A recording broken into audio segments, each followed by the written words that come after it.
Roxo Media House. It's been pretty incredible. And I think, last week, before everything happened, I was talking to some of the guys, and they were like, go home. Like, there's no reason you should be here. Go home, be with family. And for somebody to say that means so much. And, they were all at the celebration of life on Monday, and they were all there. And every single one of them came up to me and gave me a big hug. Just the kind of culture that we have here, being family first. And I mean, it's family first outside of baseball, but this is such a big family in here too. And that goes to Coach Carlos and the kind of culture that he's built in this program. It's pretty special. From the Flying T Club studios here at Roxo Media House, this is Frogs Today. Our baseball team wraps up the regular season at Lupton with just 2 games left in the season and have qualified for the Phillips 66 Big 12 championships beginning next week.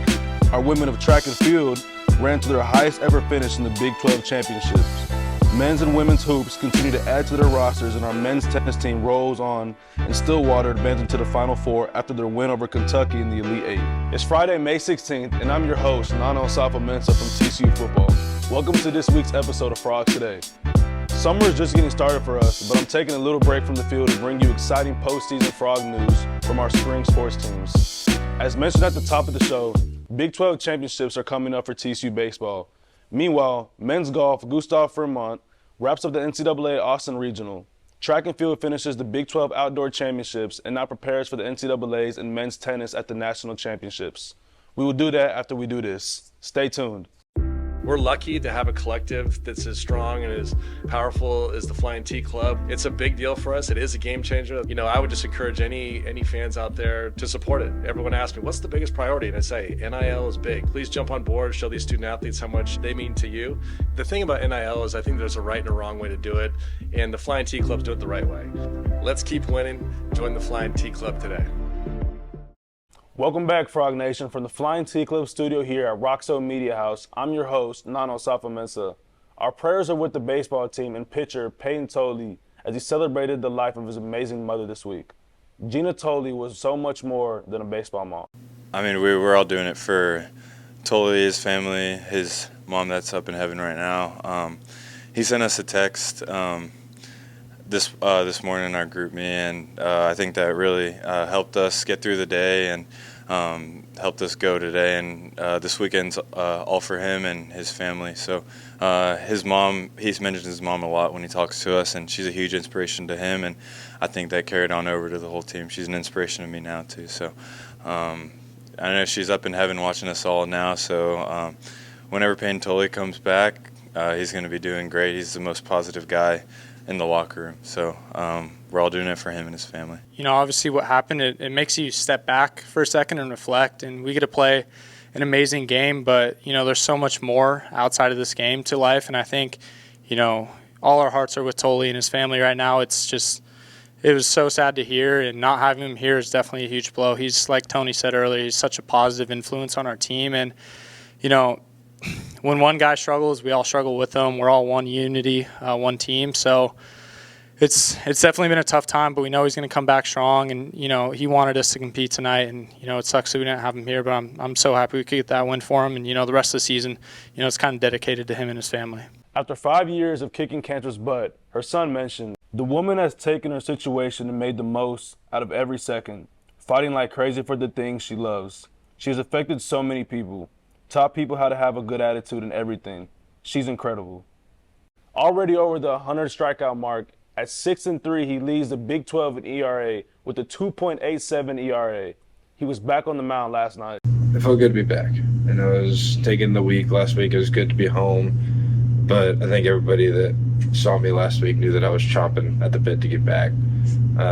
So it was definitely something I was looking forward to, and playing a good team. You're even thinking, looking forward to that even more. So it was a lot of fun and just excited to be back. But I think, the biggest thing this week has been for me is just, I'm not get teary-eyed, but Mom has always talked about playing with joy, and that was what I wanted to do today. And no matter the outcome, whether it was 2 innings or 7 or whatever it was, just letting everybody know that I'm out there having fun and trying to play with as much joy as possible. She used to text me before each game and say, all right, what's your goals today? And I'd text her back my 3 goals, and that ran through my mind all before the game the whole time. I'd text her the same thing, every time. 75% first pitch strikes, limit 3-ball counts and no walks. Every Friday, she'd text me and I'd send that right back. So she's definitely. It sounds weird, but I feel like I'm talking to her sometimes. It's just, I know what she's gonna say to certain things. So, but yeah, she's definitely with me. It's pretty unbelievable. His mom used to say like butter, and it was just like butter. Payton getting back on the mound and after missing a week and going what he went through, and says a lot about him, and just pretty cool. Really cool, and for his teammates, and it was awesome. Good night for him, and good night for us. At the end, I think he finally pulled the lens back and hit him a little bit with his emotions. First time, not pitching, or first time pitching without his mom. So I think he knew when I was walking out there, his night was over, and I think it just hit him, and I mean, rightfully so. And I think people that were here recognized when he ran off the field, what he's gone through, and I think they did a good job of honoring that. He's the type of kid that you want your daughter to marry. That he's pretty special all the way around, and great family, and special human being.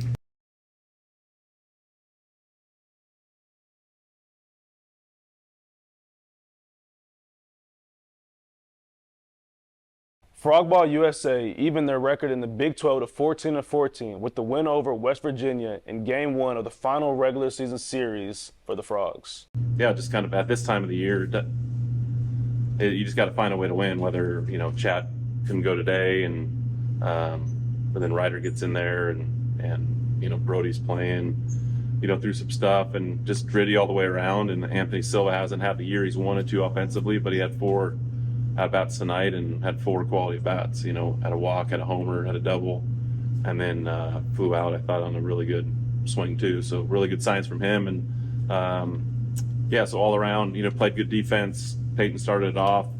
Hunter wasn't as dominant as he usually is, but Ben was there to pick him up. But that's what late in the year baseball's about, is if the one guy doesn't get it done, can the next guy come and pick him up? And I thought that was pretty much the game, where Ben comes in and gets a strikeout, fly out, and then a ground out. So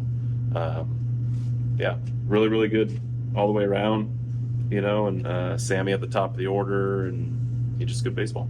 But like you said, we're sitting here now kind of with our nose just at it's not above, we're still kind of trying to get that above 500 record in league, but now we're back at 14-14. And so, now it's the most important games tomorrow. It's not so much about, trying to set yourself up for Tuesday, Wednesday, Thursday, because the, conference tournament starts a day earlier because BYU's in our league, and so our conference tournament has to end on Saturday. So we have a lot of baseball ahead of us, and I think the pitchers, for the most part, I'm not sure when Payton's next outing is going to be. Is it going to be Wednesday on short rest? I'm not sure, but the main thing is we got to win, and on a Thursday night to get us back to 500. Now we just got to go out and do it tomorrow and fire the bullets we need to win. The series continues against the Mountaineers tonight at 6:30 p.m. Cole Klecker takes the mound. As for the standings, TCU boasts a solid record of 31-17 this season. Both teams have qualified for the upcoming Phillips 66 Big 12 championships at the Globe Life Field next week. Now, onto the Greens. Gustav Frimodt, representing TCU at the NCAA Austin Regional, making quite the statement in the opening round on Monday at the University of Texas Golf Club. Frimodt shot an impressive 2 under 69. He was 3 under through 7 before the weather suspended play, and after 2+ hours of delay, he maintained his momentum with an eagle on 14, backed by a total of 5 birdies throughout the round. With the final hole, bogey in round 1, he moved on from a tie for first to tie for 10th. Frimodt improved through round 2, moving into 6th place, and needed a strong finish on day 3 to advance to the NCAA championships. To advance, individuals not on the team in the top 5 must finish as the top individual. The senior's career came to a close as he tied for 20th place at the NCAA Austin Regional after round 3 at the University of Texas Golf Club. Frimodt ended his Horned Frogs career as a 2-time Big 12 All-Tournament team recipient, including co-champion of the 2024 Big 12 Championship and 3-time NCAA Regional participant. More postseason news when we return. Energy does everything for us. It's all-encompassing. We're all benefiting and affected from it. And it is something that we all need to know about. It is the glue that holds everything together. TCU is powering what matters, our future. We don't just talk about what's needed, we focus on results. The Ralph Lowe Energy Institute is creating a world where energy is affordable, sustainable, and reliable. Lots of action from track and field as they return to Waco at the Clyde Hart Track and Field Stadium this week. Ayanna Gray stole the spotlight with 3 silver medals in the sprints, capping off an incredible day for TCU.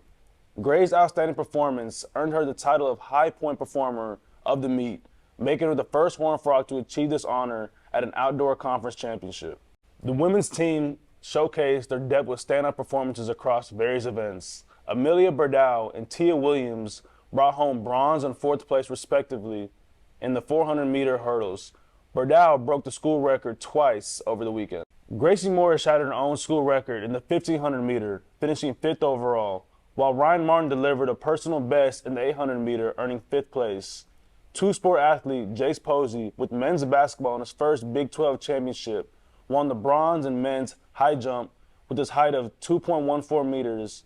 And let's not forget Irene Jepkemboy taking the gold in women's javelin, and Joel McFarland with the bronze in the decathlon with his new school record and a total of 5 event PRs in the Big 12s. The women's team delivered their best performance in the Big 12 era, racking up a record-breaking 64 points to secure a program-high 5th place. In the men's division, TCU finished tied for 11th. Looking ahead, the Frogs are gearing up for the NCAA West Preliminary on May 22nd to 25th, ready to carry their momentum into the next stage of championship season. Stay tuned for more thrilling action from TCU's track and field stars.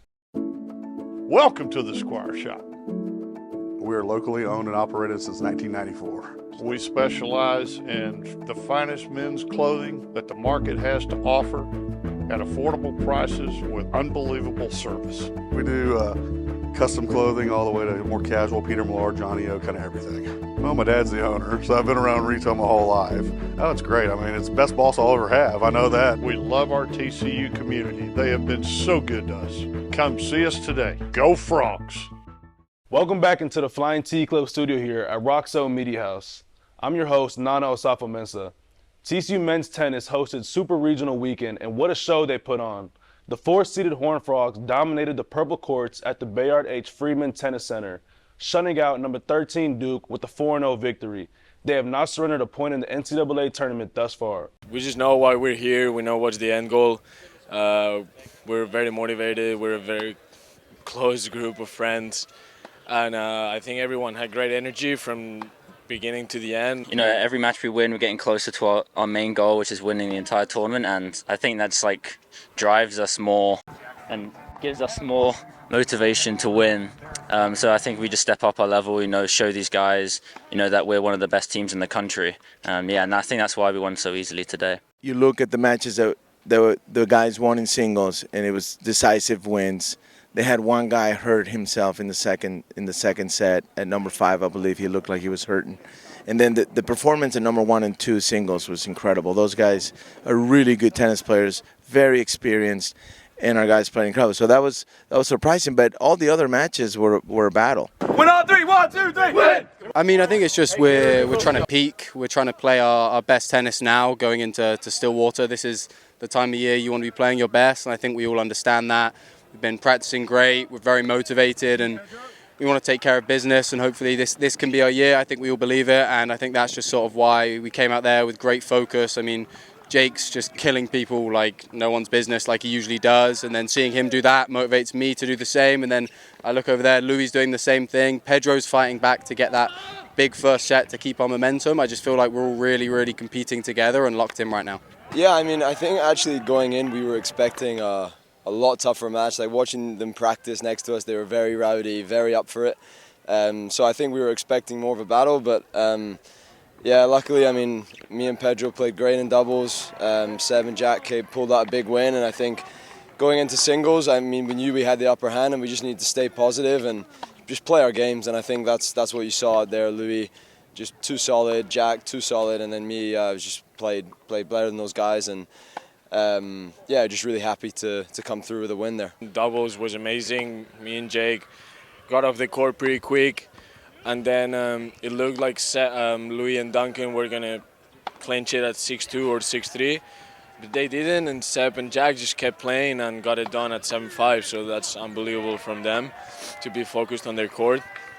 And singles, everyone, especially 1-2 and Louis, like started amazing.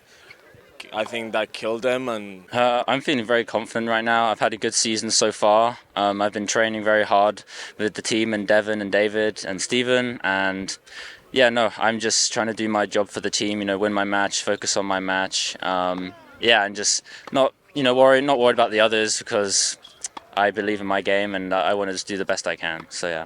3 straight set wins, 2-0, 2-0, and 2-1. After you win the doubles, people could feel it. At the same time, my heart rate was pumping the whole time, and it looked like even after an hour and a half, an hour 45 minutes of play, it could go either way. And then all of a sudden, Pedro comes back and wins the first set. That was huge. Tommy's battling in the first set. Seb looks like he's getting his teeth into the second set. And then the matches that we won the first set, they just steamrolled them. So that was incredible performance by our guys. I know they're serious. They want to be in that final side, and they showed it today. And I guess today we've just played our best tennis, and we were a little bit better than they were. And I don't know, I guess that's how tennis goes. Sometimes you can win really easily, or it can be a 4-hour battle. But thankfully today, we're all on our best game, and we got off the court quickly. Yeah, no, I think it's just happy times at TCU. I think the vibes are great, and I think that was reflected here at the tennis center today. Everyone was happy to be here. Weather's unreal for tennis anyway. Maybe a little bit more sun, but weather's unreal. Graduation as well, so I think just spirits are high, and that helped us out today. And I think we were just really happy to play in front of the home fans. And for me personally, it's probably my last match on the purple court, so I was really happy that I was able to do it in front of the home fans for one last time. It feels great. I mean, I just want to help the team and do my part and try and get as a point every single time I go out there and play. And Devin Bowen told me today this is the best college match you've seen me play, which is, it's a good feeling. Hopefully I can emulate it going into the next match and hopefully the one after that. So I'm excited, and I hope he can just build off the confidence the match gives me and then just keep helping out the team. Well, I guess last year it was the first time as a group that we actually got to the Final Four. And now I would say we know how it felt, and we know that we can do it. And I think everyone's very pumped to go there, get again to Final Four, and get another shot to be in the final of a national championship. Men's tennis booked its 5th straight trip to the Elite Eight and 7th trip in the last 9 seasons, but reached their final sight for the NCAA championships for 9 straight seasons. They were also undefeated at home with a record of 13-0 for the first time in program history and 26-1 all-time in the NCAA tournament at home. I can't believe it's the first time since I've been here. I know we play a really tough schedule, so it's hard. It's hard to go undefeated, but that's incredible. So good for these guys to do that for the first time. That's pretty special for them.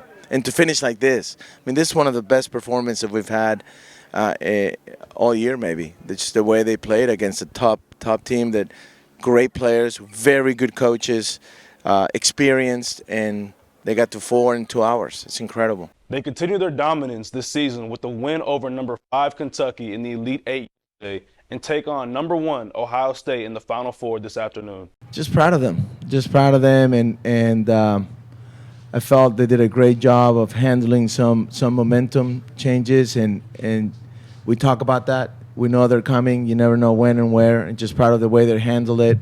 It's what Kentucky has done this year to go undefeated in the SEC, and these guys to go out there and win 5 points. I wish we could take one of those points and carry over for tomorrow, but I don't think Ty Tucker would allow that.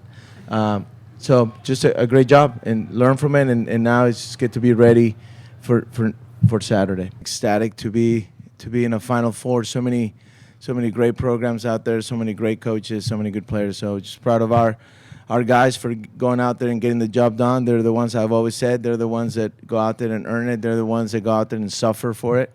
And we get to talk to you. So it's a pretty good deal. So I'm just ecstatic and really proud of this guy. It's been a while since he was on the court, and it's just great to see him back. I mean, yeah, they beat us last year, same spot, Final Four, 4-0, and then we came back indoors this year, and we thought we had a chance, won the doubles point, lost a very close 4-3. So we know we can do it. This just gives us another opportunity to hopefully beat the Buckeyes.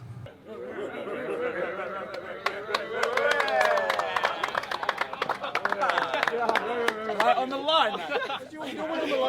See how it's like that? In TCU men's basketball, TCU signed its 5th player this spring on Wednesday with the addition of Trezarian White. The 6'7" forward is from Mansfield but played the past 3 seasons at UNC Wilmington, where he was a 2-time NABC All-District and All-Coastal Athletic Association player. Over 3 years, White totaled 1,298 points and 554 rebounds last season.